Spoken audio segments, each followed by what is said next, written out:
नमस्कार। आप सभी का एक बार फिर से स्वागत है। आप सभी को करवा चौथ की हार्दिक शुभकामनाएं। आइए सुनते हैं करवा चौथ की व्रत कथा। बहुत समय पहले की बात है। एक साहूकार के 7 बेटे थे और उनकी एक बेटी भी थी।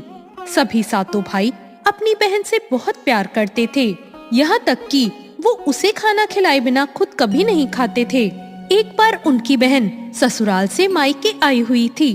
शाम को जब भाई अपना व्यापार व्यवसाय बंद करके घर आए तो उन्होंने अपनी बहन को देखा। सभी भाई खाना खाने बैठे और अपनी बहन से भी खाना खाने का आग्रह किया, लेकिन तब उनकी बहन ने बताया कि उसका आज करवा चौथ का निर्जला व्रत है।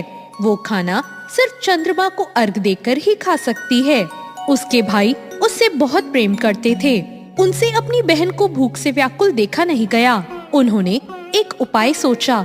उसके भाई नगर से बाहर एक पहाड़ी पर गए और पहाड़ी पर जाकर उन्होंने वहां आग जला दी और घर आकर अपनी बहन को उस आग को चलनी में दिखाया और कहा, देख बहन, चांद निकल आया है, चल जल्दी दर्शन कर ले और फिर चांद को अर्घ दे के भोजन ग्रहण कर ले। भाइयों की बात सुनकर साहूकार की बेटी ने अपनी भाभियों से कहा, भाभी देखो चांद निकल आया है, आप भी अर्घ देकर भोजन कर लो। अपनी ननद की बात सुनकर भाभियां बोली, बाईसा ये तो आपका चांद है, हमारा चांद आने में अभी समय है। साहूकार की बेटी भूख से व्याकुल थी। वो चांद को अर्घ देकर भोजन करने बैठ गई। जैसे ही उसने पहला घास खाया उसे छींक आ गई। दूसरा घास खाते ही उसमें बाल निकल आया और तीसरा घास अभी खाने ही वाली थी कि उसके ससुराल से बुलावा आ गया कि उसका पति बीमार है और वो जिस भी हाल में हो तुरंत अपने ससुराल पहुँचे। अब उसकी माँ उसे विदा करने लगी। उसे विदा करने के लिए माँ ने जब बक्से से कपड़े निकाले तो सारे कपड़े काले ही मिले। दूसरी बार माँ ने कपड़े निकाले तो सारे कपड़े सफेद निकल रहे थे। बेटी बोली, माँ तुम ये सब रहने दो, मैं जाती हूँ। ये देखकर माँ घबराई और बोली, बेटी रास्ते में जो छोटा बड़ा जो भी मिले सबके पैर पड़ती जाना। जो कोई भी बूढ़ सुहागन होने का आशीर्वाद दे तो वहीं अपने पल्ले से गांठ बांध लेना। बेटी बोली, ठीक है माँ, और वो अपने ससुराल के लिए निकल गई। रास्ते में उसे जो भी मिला वो सबके पांव छूती गई। सबने कहा, सुखी रहो, पीहर का सुख देखो, खुश रहो का आशीर्वाद दिया। ऐसे वो अपने ससुराल पहुंच गई। ससुराल के दरवाजे पर छोटी ननद खेल रही थी। जब उसने उसके भी पांव छुए तो उसने आशीर्वाद दिया, सदा सौभाग्यवती रहो, पुत्रवती रहो और बूढ़ सुहागन हो। ये सुनते ही उसने अपने पल्ले से गांठ बांध ली। घर में अंदर गई तो उसने देखा उसका पति मरा हुआ जमीन पर लेटा है और उसे ले जाने की तैयारी हो रही है। वो उसे देख के बहुत रोई, बहुत चिल्लाई। जैसे ही उसे ले जाने लगे वो रोती चिल्लाती बोली, मैं इन्हें ले जाने नहीं दूंगी। फिर भी जब कोई नहीं माना तो वो बोली, मैं भी साथ जाऊंगी। जब वो नहीं मानी तो सब बोले, ले चलो साथ में। जब पति को जलाने का समय आया तो वो बोली, मैं इन्हें जलाने नहीं दूंगी। तो ये देखकर सब बोले, पहले तो पति को खा गई, अब उसकी मिट्टी भी खराब कर रही है। लेकिन वो नहीं मानी। गांव के और परिवार के सभी लोगों ने ये निर्णय लिया कि इसे यहीं रहने दो, इसके लिए एक झोपड़ी बना दो और वो वहां अपने पति के साथ उसी झोपड़ी में रहने लगी। वो पति की साफ सफाई करती और उसके पास ही बैठी रहती। उसकी छोटी ननद दिन में 2 बार आकर उसे भोजन दे जाया करती। अब वो हर चौथ का व्रत करती, चांद को अर्घ देती, ज्योति देखती और जब चौथ माता आती तो माता कहती, करवो ले, भाइयों की प्यारी बहन करवो ले, घड़ी बुखारी करवो ले।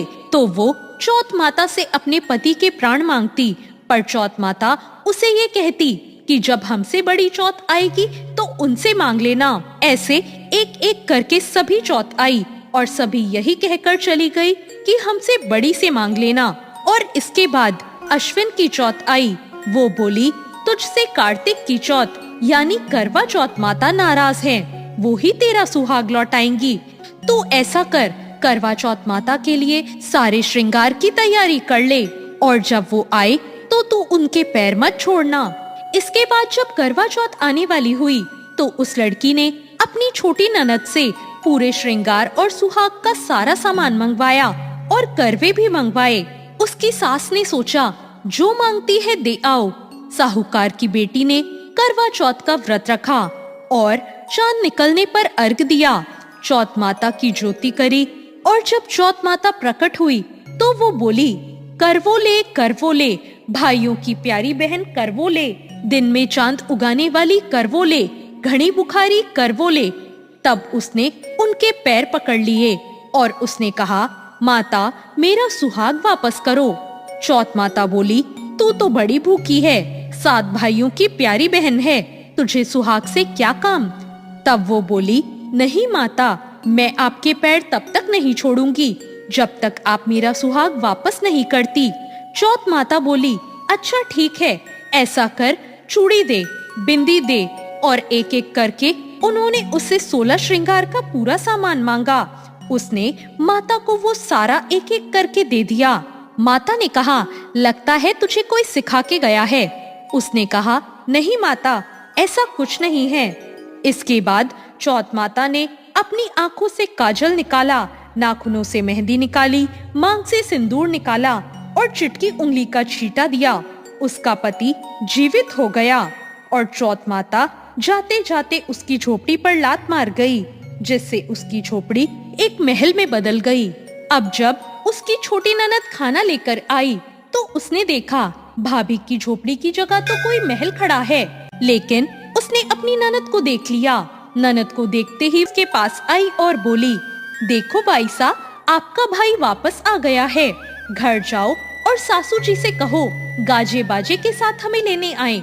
ननद दौड़ी दौड़ी अपनी माँ के पास जाकर बोली, माँ भाई जिंदा हो गया है। माँ बोली, उस भाभी के साथ तेरा दिमाग भी खराब हो गया है, मरने वाला कभी जिंदा होता है। ननद बोली, नहीं माँ, मैंने देखा है, भाई सच में जिंदा हो गया है।